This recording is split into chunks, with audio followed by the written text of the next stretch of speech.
Using questions why would we use questions in a classroom setting? What do you think? Each person should have some type of an idea, even if you weren't here for the lecture. In fact, I would kind of like to ask the people who weren't here, so long as you didn't get someone else's notes, why do teachers ask questions?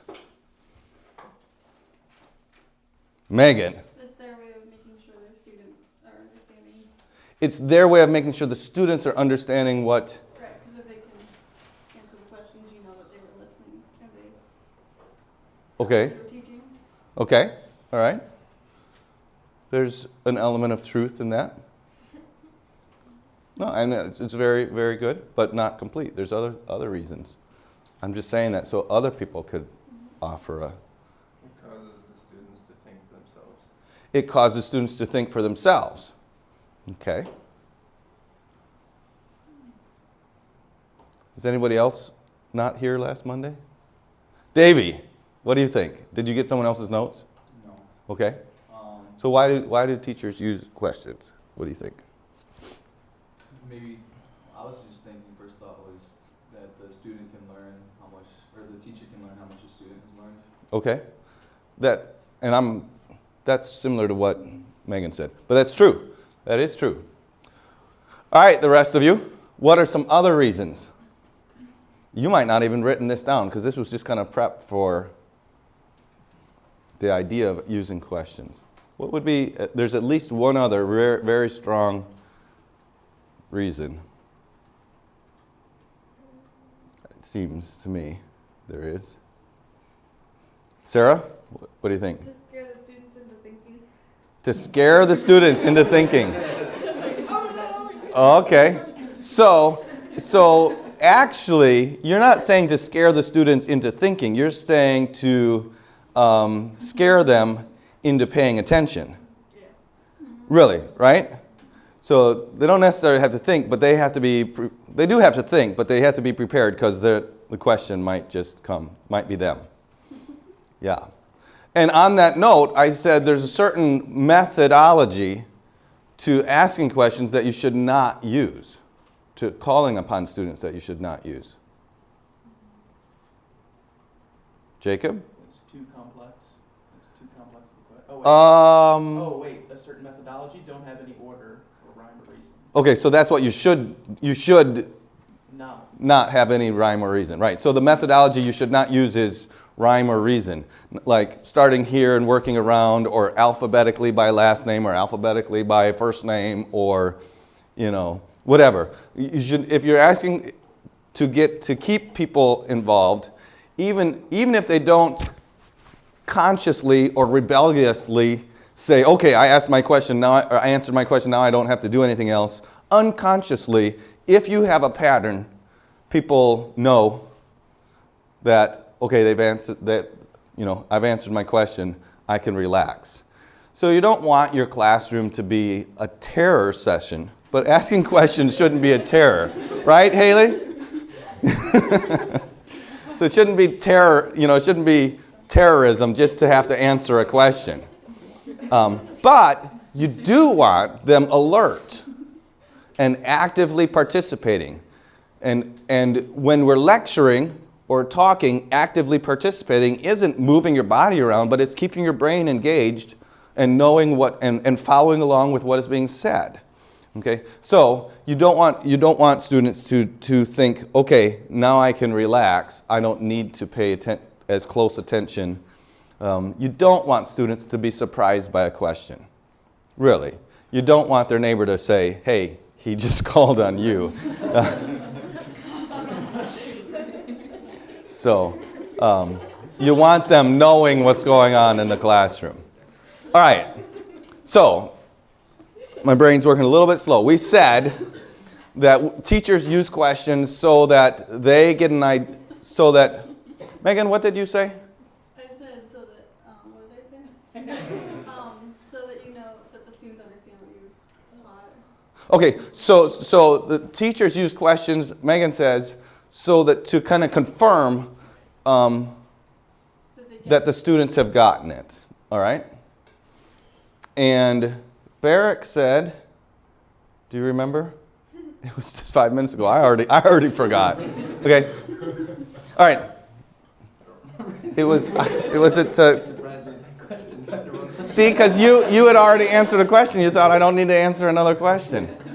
Well, here's the one that hasn't been said yet. The idea that hasn't been said yet. And that is, it's kind of been said, it's been implied, but that the teacher's own understanding of the student's understanding is informed by questioning. Okay, so Megan says, we're going to make sure the students got it. Well, implied in that is that if they didn't get it, then I'm realizing that I'm saying something in a way that needs to be restated in another way or something like that. So very good, good observations there. And there's probably more. Like, as Sarah said, just keeping people, what do you want to say, not figuratively, on their toes, so they're ready and active. An academic term is active participation, that they're actively participating in the class time. After talking about the idea of questioning, we mentioned some types of questions that are totally unproductive. And generally, an unproductive question is unrelated to what's going on in the classroom.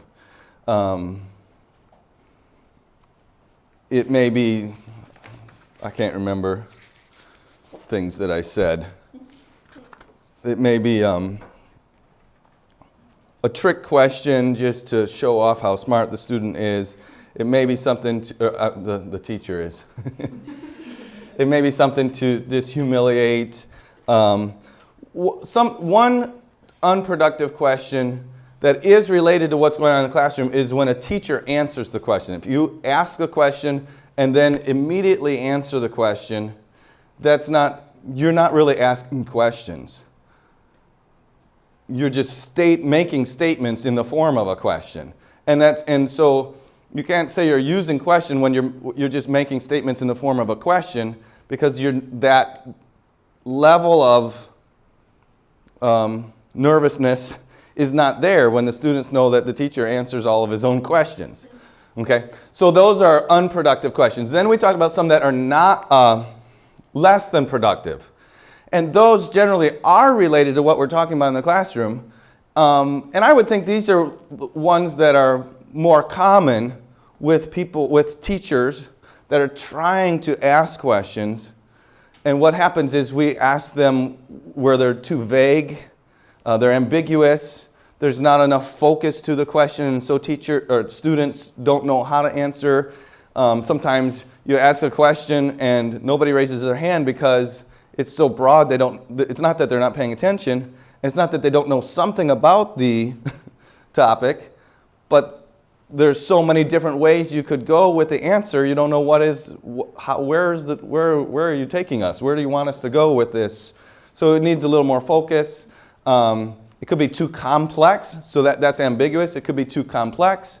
And then what happens if you insist on an answer to a very complex question? Normally you get oversimplification, where the extreme example of that is that the answer to every Sunday school question is Jesus. That's just the answer. That's an oversimplification. In many cases, it is true in some way or another, but it's way oversimplified, right? And that happens in any type of class when you're trying to ask a question. If it's too complex and you insist on an answer, if you don't recognize that I asked for too much there and try to narrow your question down, then you're going to get a narrow answer, or you're going to get something so long that you've lost the attention of the students, because they can't pay that long of attention to an answer. Which makes me think of something I don't know whether I said last week or not. One of the benefits of using questions is that students like to hear their peers give an answer. I think we kind of talked about that, but I don't know if I expressed it. So if a student says something, I do remember somebody saying something along these lines, that they give the answer and somebody else thinks that they listen to that person. Now, the danger is that the person giving the answer gives something that's wrong. But you're in a classroom. You're going to hear things wrong and going to be correcting those things and all. So students normally like to hear other people speak beside just the one that's in front. So it gives some pacing, some variety, even just in what their ears are hearing. But mentally, who is saying the things, that helps there. All right, so if you're going to ask questions, hopefully you're going to get answers, right? Okay. And when you get answers, you have to respond to those answers. And there are many different ways to respond to the answers that your students have given. If you ask good questions, and I haven't attained this level yet, your students will begin to ask questions themselves. Okay? They're going to be thinking with you, and something's going to occur to them, and they might say, so is what you're saying related to this? Okay? That is, I have attained to that level when I'm listening. I have not been able to produce it very often when I'm teaching. And I say that, maybe it's just, in graduate school classes, a lot of times people have a lot more experience. They've been out doing the things that they're learning about, and so they have a lot more to bring into the classroom with them. You all, in this classroom, you can bring stuff in because you've experienced what we're talking about for about 10 or 12 years. But even your experience is only one-sided. It's not on the teaching side of things. So that's how I console myself for not having attained this high pinnacle of getting my students to ask their own questions. But if you were to ask questions, or when you respond to the questions that I give, I have to respond to that. What are some various ways that teachers respond to your answers? They don't always respond the same way.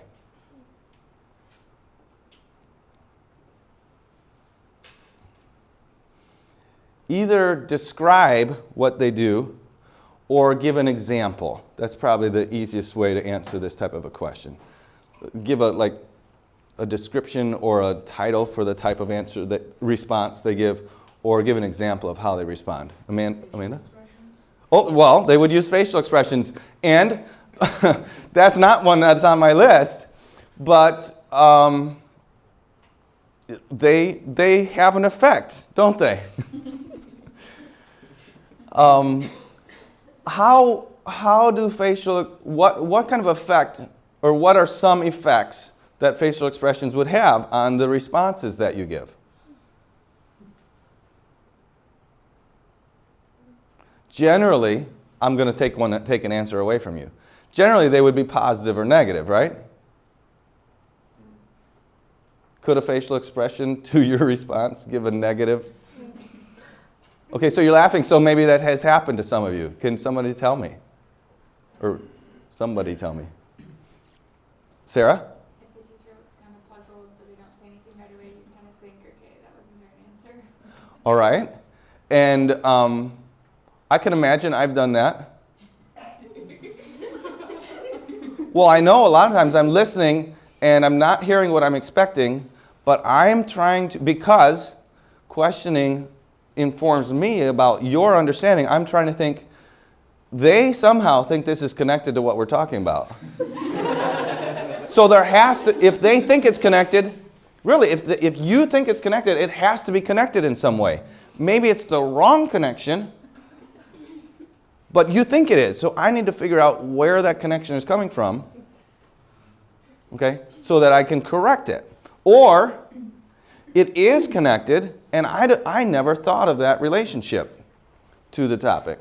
So yes, I'm sure I look either blank-faced so that I don't look like I would try probably to look blank-faced or like encouraging you to tell me more because I don't know where you're coming from, rather than puzzled. But I'm sure I look puzzled sometime. Okay, so that was a rabbit trail.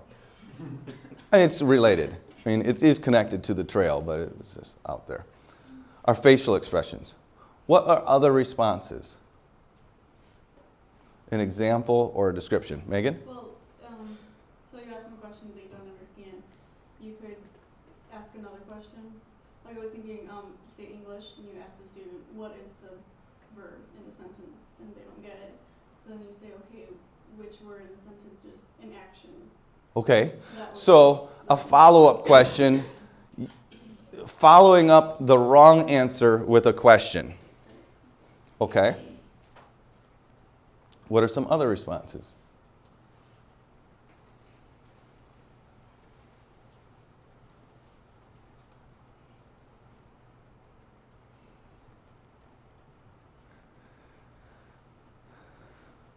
Devontae. There's a reason he sits up here.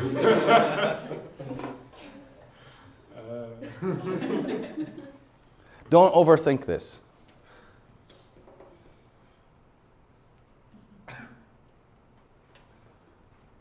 He's like, I don't understand the question. There? Are we talking about responses of students to teachers? No, let's just put it personally. My response, what are the options? What are the different ways that I would respond to your answers to my questions? Maybe you already mentioned it, but Sure. maybe like overlooking it, or What do you mean by overlooking it? Did you say, well, they did say something about somebody being puzzled about it. Uh-huh. I mean, like, I don't know if they, like you said earlier, somebody's trying to if they got the wrong connection to it. I don't know if it maybe overthinking it or overlooking it, based on what the student is telling the teacher, or But so the teacher overlooks the answer? yeah, or it could be vice versa too. Or the student. Now there's the puzzled look. All right? I'm going to do exactly what you're saying. Let's go to somebody else. No. In a certain sense, I think overlooking it might not be overlooking it. Sometimes the teacher just accepts it and doesn't say anything about it either way. Why would a teacher do that? Just accept an answer and not say anything about it?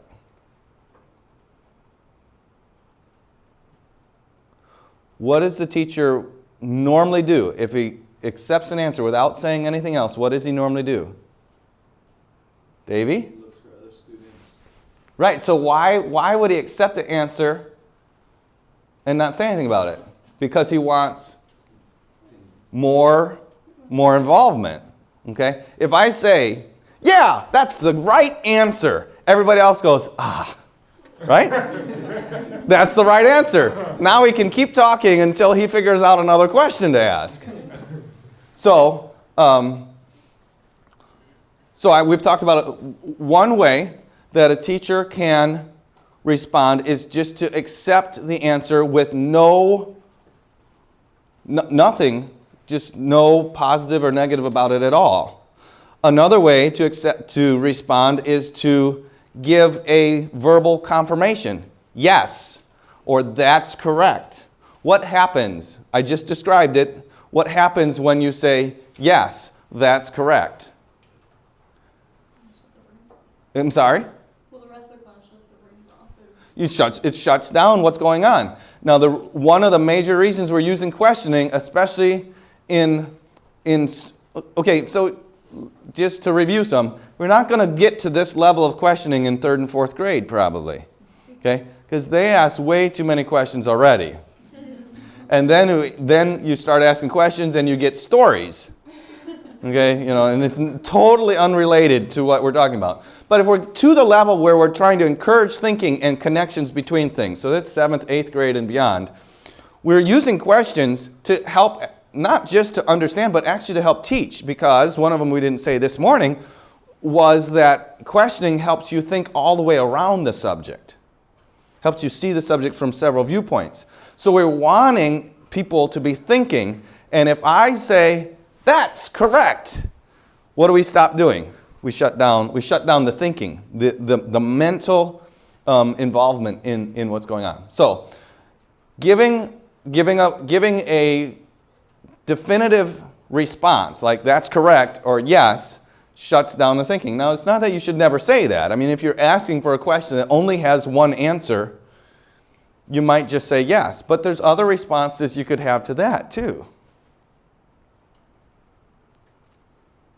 Okay? Now, your response to my second question will be hard because my first question will be very simple. But what is 2 plus 2? It is 4. Now, I could say correct and we're all done. But I could say, now, how did you come to that answer? Okay.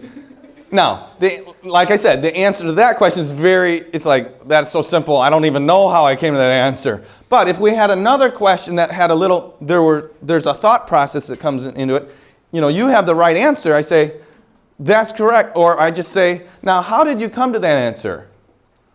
Okay, what are we doing? We're thinking about how we think. And it's important to learn how to think because someday you're not going to be in school where somebody's doing the thinking for you. Right? So you have so if you say, well, I don't know, I just heard it before. Well, that tells me I haven't taught that. All they know is a fact. Right? And I want you to learn how to think so that when you leave here and you have a question, you can begin to think about it and break down the question, figure out what you know, what you don't know. Maybe what you know helps you figure out what you don't know, or you know where to go to find out what you don't know. But it's so even an obvious answer can be responded to with a question. Did I say in here already my joke about the Jewish man? There was a Jewish man. Jewish people, they never answer a question directly. And I heard this is okay to say because I heard it from a Jewish man. It's kind of stereotypical, but it's not a slander. The Jewish man was asked, now, why, better answer that. Why do Jewish men always answer questions with a question? You know what he said? What's wrong with that?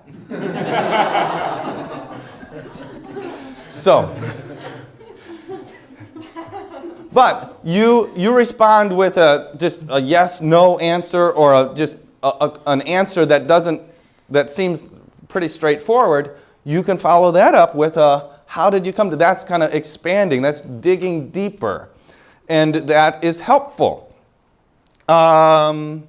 So, what are some other ways that teachers could respond to your answer?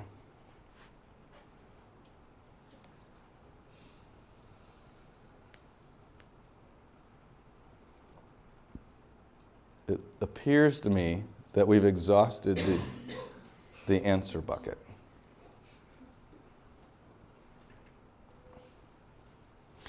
Has teacher, go ahead. Maybe that the student brings up a point that the teacher thinks might be logical, but doesn't know for sure, and he says that he could get back with you on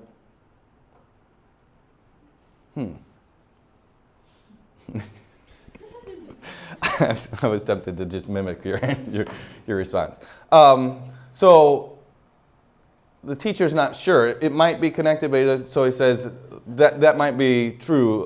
I'm going to have to check into that. Sure, could do that. Anything else?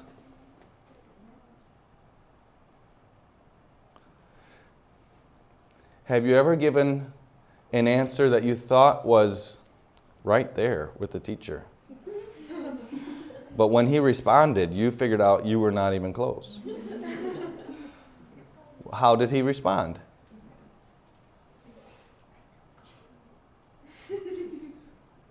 I'm getting responses from you, so I must have described something that has happened. Sarah? Oh, no, I was thinking, well, they could get mad. I told you that 20 times, Okay, you respond with, well, I don't know, right? Yeah. And the teacher could get mad. That's a possible response, isn't it? Anger? Frustration? Okay? Well, it's kind of like what I said earlier, but you could say, so why do you think that? Okay. Is that Sure. your answer? We got lots of smiles on the answer, that was not acceptable, and you thought it was. Joy. I'm sorry? My questioning technique has not been working with her. She's not involved in the class. In your defense, there's about 15 different questions you could answer right there, and you want to know which one I'm talking about, right? Okay, see? So, you were asked a question, or you gave an answer that you thought was right with the lecture, and you realized when you gave the answer that it was not connected because of the response of the teacher. So what was the teacher's response?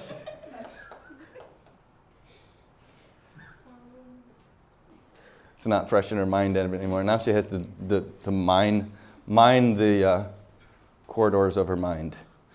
I guess they could be confused. They would think, why in the world would you even think that? Yeah, they might say, they might think that. How might they respond? What are the options for the teacher when they're thinking, where in the world did that answer come from? Okay? They could just say that, right? They could say that. Where in the world did that answer come from? Now, at a certain level, what happens to you? You, especially, okay, now if it's humorous or whatever, fine. But if you're like, I'm right here, and the teacher just said, where in the world did that come from? What does that do to you? And I'm not trying to be a psychologist here, but what happens? What? She said cry. Cry. It could be, couldn't it? What makes you second guess your whole thought process? Second guess? Sarah? You would get really upset and close up for the rest of the class. Close up for, it's like, I was right with you, but I'm not offering anything else, right? Does that happen? Say, okay, I was there, but not anymore. Is that what I want to happen as a teacher? No. So this is a rhetorical question. Should I use that response? No, you don't. Even if you're thinking, where in the world did that come from? What's a better response than where in the world did that come from? So, I don't know. How do you answer? How do you respond to that? What do you think? How'd you make that connection? How did you make that connection? That's an excellent one. And you have that there? Or you recall? I don't. Very good. I shouldn't demean you in that way. I'm sorry. What were you going to say? Just say no. Just say that's incorrect. Just say no. That reminds me, Nancy Reagan died yesterday. And she's the one that started the Just Say No campaign, probably before you guys were born in 1982 or something like that. Just say no. She was the first president's wife to really push the what do you want to say, the national fight against drugs. Anyway. So, now, yeah, you could just say no, but there's even ways to say no, isn't it? It's like, no. So if I say no,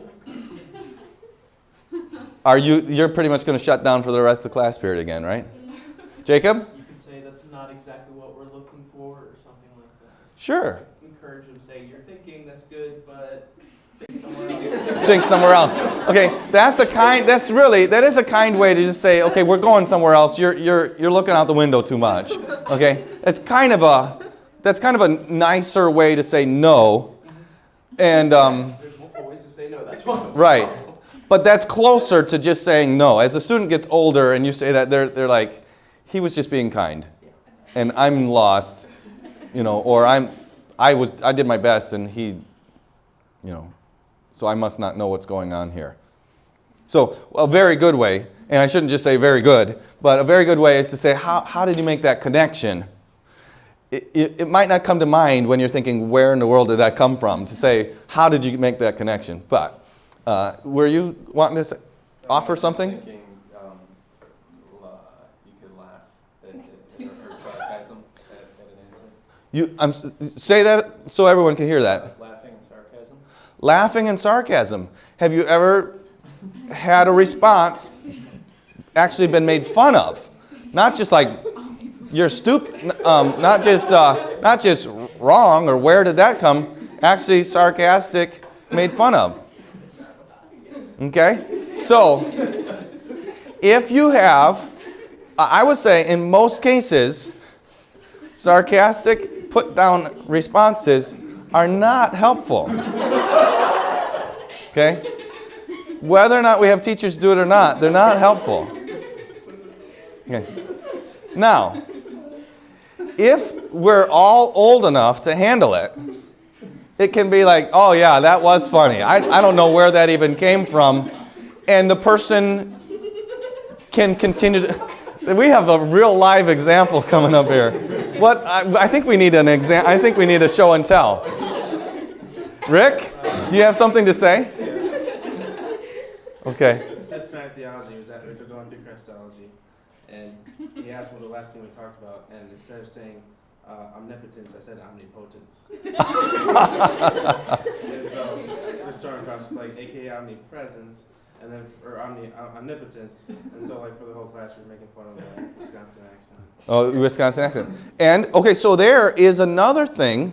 Is another way to respond. That's actually not sarcasm and putting down necessarily. It is, well, technically, it is responding to just a speech pattern or an improper classroom etiquette. For example, if I'm in 7th and 8th grade here at Fairhaven and I ask for a question, Fairhaven students, what are you supposed to do? Stand up. If you're at a desk with, if I'm in 5th and 6th grade, what am I supposed to do? Stand up, step to the side, push the chair in. Okay, I'm asking questions. I got this great question. And a child gives a really good answer, but I shut off the answer because he only stood up. His chair went straight back. He didn't step to the side. All he did is stand up. And I say, now you know you're supposed to step aside and push the chair in. What did I just do? I shut down what we're talking about. Isn't teaching what I'm there for? Is discipline what I'm there for? No. Okay? So I need a disciplined atmosphere in order to teach. And standing up, stepping aside, pushing the chair in is a certain way of maintaining decorum in a classroom. But it's not the only way, right? Now, if you ignore those things so much that there is no decorum, then you have to have a disciplined atmosphere in order to teach. Okay? But we can't over-obsess on discipline on a certain thing and then stop teaching. One thing I suggest, and I suggest that it be done often, when you are in teaching mode, you should pause and say, okay, now I'm going to be asking lots of questions. I don't want anybody to stand up. Just raise your hand and I'll point to you and then you'll talk. Even 5th and 6th graders can understand. 1st and 2nd graders might not understand that, but you're not having these kind of conversations with 1st and 2nd graders. Okay. But 5th and 6th grade, even 7th and 8th grade, you want the thoughts to be flowing. You don't want them broken up by stepping out, standing up, and whatever. So you say, okay, we're in discussion mode, or we're in question-answer time, and I don't need you to... Now, if you say that, and somebody stands up, you don't need to correct that. You don't need to say, now I told you you didn't need to stand up, right? Because what did you just do? You just broke up the flow of what you're trying to do by responding to a classroom management situation that really isn't a big deal. Okay? Classroom management or discipline is a foundation, and you do have to teach it and you do have to have it. But it's not what you're there to do. You're there to teach. To give a recent example, Saturday we have Abby. Abby had a knot in the lace of her shoe. And so she was on the front row actually ended up with a knot in the lace of her shoe. She was trying to tie her shoe, and she's just fiddling around like crazy. I told her, stop that. Okay. Well, she kept doing it and kept doing it. And she was a distraction. But after a while, it got to be more of a distraction for the other helpers to keep trying to tell her to stop that than to just let it go. It really was a problem because she was trying to tie her shoe and she doesn't even know how to tie her shoe. So she was never going to be able to make it because she doesn't even know how to do it. I found that out afterward. I was thinking, my wife said she was just trying to get a knot out, and when I got the knot out, she was okay. And I said, no, she was trying to tie her shoe. And she said, well, she can't tie her shoe. That was part of the problem. I said, yeah, I guess it was part of the problem. She's trying to tie her shoe, and she's just continuously just going like this. You know, it's got these big laces, and she's going like this, and it looked like she's playing, and she was just trying to tie her shoe, and it was distracting. But if I had gone over and over and over again about this discipline problem, I wouldn't have even have been able to teach my lesson. Anyway, so yes. So you're talking that for upper grade levels, but you have to start building that discipline when they're in the lower grade levels. So that would be more of you would focus more on discipline than. Sure, absolutely. Yep. You're going to. Okay, Megan, plug your ears. Okay, kindergarten is not school. Okay, school starts in the first grade. That's why they call it first grade. Okay, so what is a kindergarten about? Do they learn things? Absolutely, they learn. Okay, and even first grade, do they learn stuff? Yeah, but do they learn really that much? Yeah, they learn that much, but one of the biggest things they're learning at those young ages is how to be calm and to be able to pay attention for longer periods of time. So much so that by now you guys are so experienced that you can pay attention for an hour at a time. So long as I'm a little bit interesting. Right? Okay, so there's this graduated, lots of discipline, not necessarily lots of demerits and spankings and all of that, but lots of discipline as they're younger and less teaching. I mean, ask a first grade teacher what they taught today, and you're like, I could have learned that in 3 minutes. Well, yeah, you're 20 years old. Okay, they didn't really teach that much. To a first grader who doesn't know anything, it was a lot of learning, but they didn't really teach that much, but they were learning, the students were learning how to function in a classroom situation and discipline their minds to pay attention for longer periods of time. And so the older you get, the less discipline there should be. I would say there's a reciprocal relationship or an inverse relationship. Was that over you guys' head? I was pulling my mathematics in there.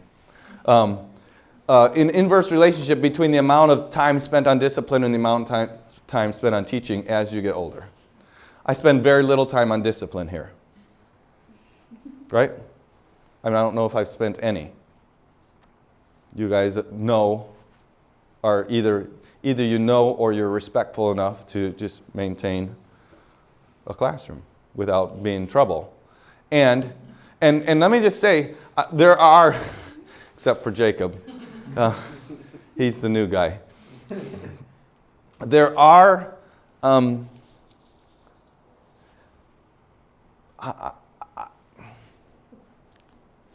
not opposed to homeschooling at all. Okay, I think there are many situations when it's absolutely necessary, but something that a homeschooler doesn't learn as well is the discipline of paying attention for longer periods of time. Maybe, I mean, I haven't been homeschooled. Anybody in here homeschooled? Okay, so a lot of you, okay? Especially if you're young. When you're young, you're going to need external discipline to learn to pay attention. Maybe I shouldn't say they don't learn it, okay? But they have a harder time learning it. You're at home. There's common distractions. There's common distractions in a classroom. But in a classroom, you have to sit and pay attention, and that time gets longer. And it happens more often. This is just anecdotal. It's just surmising. But my guess is that kids that go to school can pay attention to a sermon in church sooner than kids that sit at home. It's just the human nature. Learning a new activity is not much of an activity, and that's what makes it hard for children, sitting still in church and paying attention. Anyway, well, we have talked a lot about ways to respond to questions. Let me look at my list, and I'll give them to you. Okay? We've probably talked about most of them already. First one, the first type of response that I'm going to talk about is a response that is unrelated to what you're trying to accomplish. And in there we have the ones that we were just talking about actually. Either a classroom or behavior management response, like you should stand up when you answer that, or you forgot to push in your chair. Or, actually it's right there in the notes, isn't it? Speech mannerisms. Talking about the way they said the word rather than what they were saying. All right. So that's the first one. It's unrelated. The second one is a response that promotes fear. We talked about those. It heckles, is sarcastic, puts down the idea, or even cuts the student off. Have you ever begun to give an answer and the student said, and the teacher just cut you off and said, no, you're going wrong. That's not right. Somebody else. Okay? Or, no, weren't even able to finish your answer. Okay? Some people doesn't matter to them.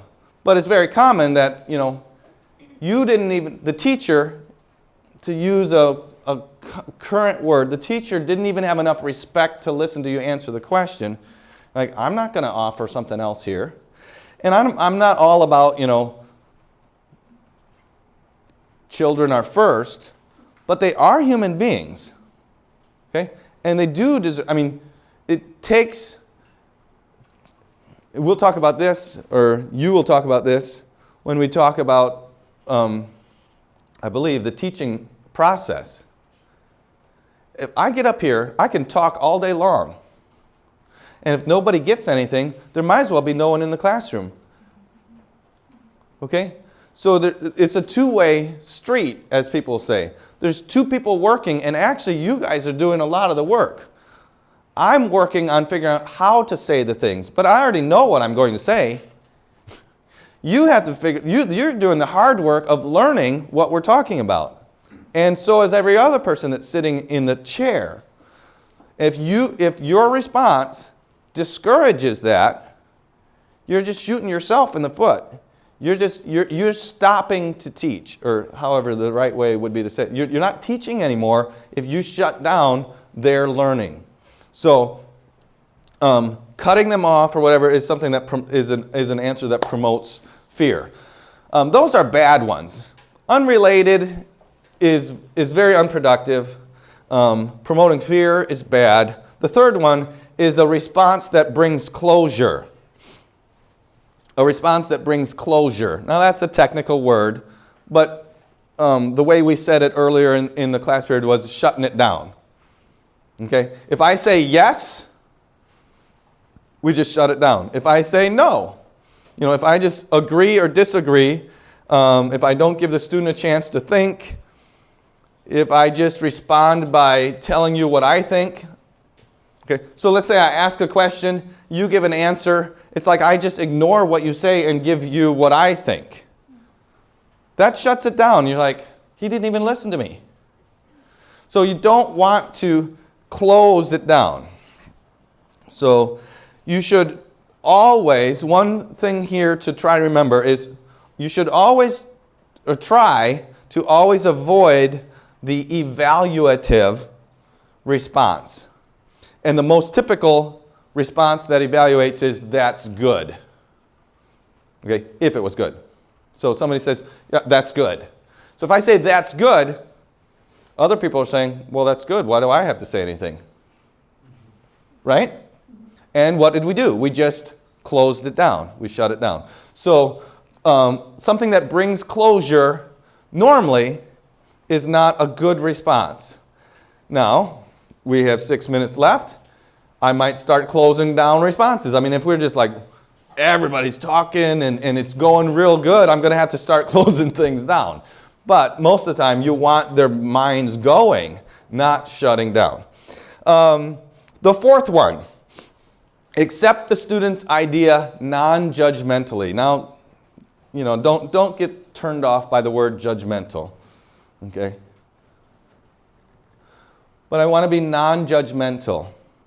I'm not saying that everybody's answer is correct, but during class, most of the time, I want to just say, okay. Right? Don't I do that a lot? Okay. What do I want? As I want other responses. I want more than one response.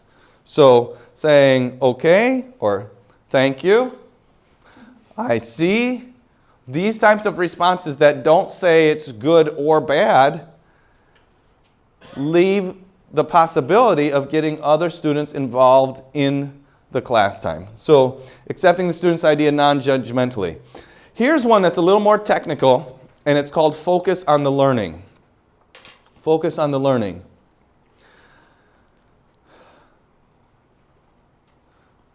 This is number 5, yes.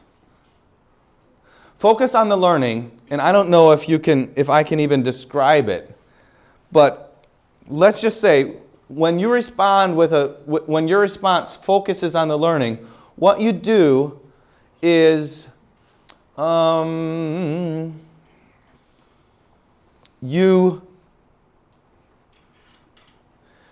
confirm that the answer was correct without saying what the answer was.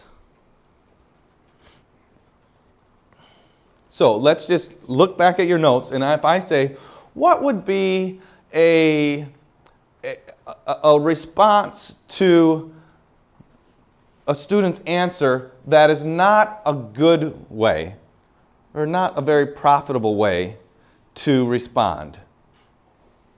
Megan? I'm sorry? By saying just that's good. That would be a response that's not good. Okay, did you see how I answered that? My response was, okay, and what did you do? If you weren't paying attention, you said, oh, what did she say? Okay, so by that type of response, you're saying, everybody knows, I mean, you can't always answer that way. But when you answer that way, people are kept on high alert. They need to also they can't just only listen when the teacher talks. They need to be listening when everyone talks. So they're a part of it. Okay? So focus on the learning.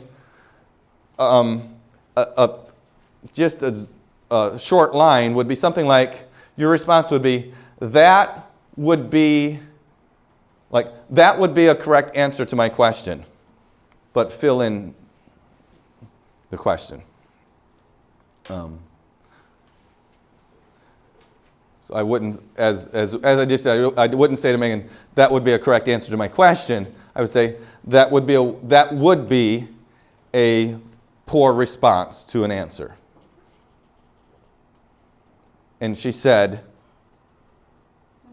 that's good. Okay, if you were wondering. Okay, so focus on the learning. 3 more. Number 6, encourage a re-examination of the idea. Encourage a re-examination of the idea. The most common way that this happens is when the teacher just restates the answer. That can be just a non-judgmental response, but it does more than just say, okay. You said it. When I say it back to you, it comes into your brain a little differently, and you re-examine the answer. Okay? And the students do too. Or the rest of the students do too. So encourage a re-examination of the idea. The most common way is to say the idea back to the student. Sometimes you paraphrase when you do that. You might interpret it, put it in a different way. This might be another way of saying that. And then you might just say something like, help me understand what you mean. So maybe you do know what they mean, or you're pretty sure you know what they mean, but you want them to re-examine it. Help me what do you mean by that? What does that require the student to do? They have to think through it again and say it again in different words.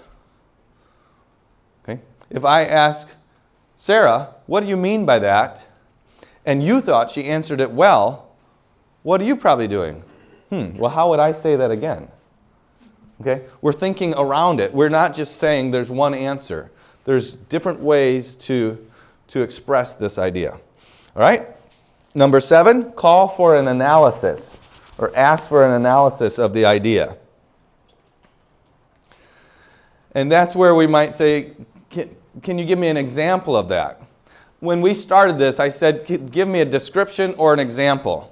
We didn't get very far down there, that path. But if somebody said, well, sometimes when teachers respond, there's nothing else that can be said about the subject. Okay? Their response closes it down. I wouldn't expect you to say that, but somebody could have said it. And then if I would have said, can you give me an example of that? We're saying, okay, well, what does that mean? What does it mean that you shut it down? How do we see that? What does it look like when that happens? So call for an example. Give me an example, or what assumptions are being made. Why do you suppose that is good? Have you considered any alternatives? A lot of different ways that you're calling for an analysis, depending on what the subject is. Do you have any facts that support your idea? Or what are the facts that support your idea? If you're in a history class or an economics class or something like that, and you're asking for a conclusion, and they give the right conclusion and say, okay, so what are the facts that support that idea? They have to break it down. You're calling for an analysis of the idea. And then number 8. Oh, wow. I have even 5 more minutes. I misread my clock. Number 8, it's too bad the ensemble's not singing this morning and needs to leave early. A response that challenges.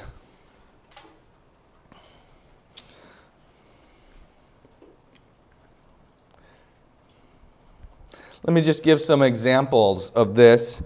These, I think, might be, well, all of these good responses are stronger in different types of subjects than others. So you can just imagine where you might use something like this. So here's just some examples of questions that challenge. You don't need all of them, but you might want to write some down so you have an idea. What possible solutions could you suggest? Okay, so somebody gives an answer, and the answer is something that's happening. I can see this happening in a government or a history class. So then what would be some solutions that you would suggest? Another one, how do you interpret that?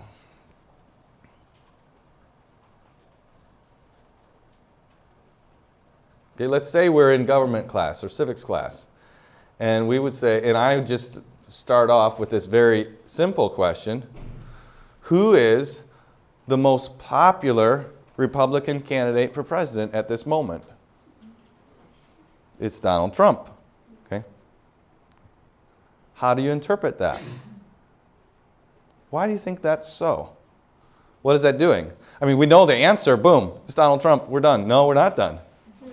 Why do you think that's so? Why is what he says and who he is popular? See how that question it's a challenge?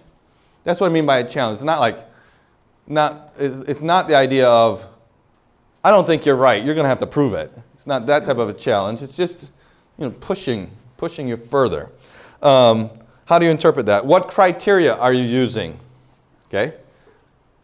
Let's just to stay in politics, since we're kind of familiar with it a little bit, I would guess. Who do you think is the best candidate? Okay. And there's a simple answer to that. It's probably just somebody's last name or their first and last name. But then we say, what's the criteria for that? Not why. Why might be just because I like him. What's the criteria for that? And that means what does it take when you have criteria? Criteria is a rationale. Well, he's right in this issue. He understands this better than that one. He's a little weak here, but all of his other things are better. Whatever. Okay, so that's a challenging response. So many of these responses are questions, aren't they? A question that's an answer to the question. How would those principles be applied in this situation? What predictions can be made based on that data? You say something, you get a response, and you say, okay, so if that's true, what can we expect to happen? How would you test that theory? You get a response, and you say, now that's what you think. Is there a way that we can test that to be sure that it's the right answer? How would you test that answer? So those would be responses that challenge. And those are just some samples, because you could go anywhere. They're going to make more sense if you have an actual subject that you're speaking about. All right, so now we used up my 5 minutes. To review, unrelated, promotes fear, shuts it down or brings closure, accepts non-judgmentally, focus on the learning, encourage re-examination, call for analysis, and challenge. Those are 8 types of responses to questions. Okay. What do we have next? Do we have a test? No, we have 3 days in a row of student presentations. Who's next? Communication? Communication is next. And then, then we're going to have activity a week from today. And then heart. And then test number 2. All right, see you guys later.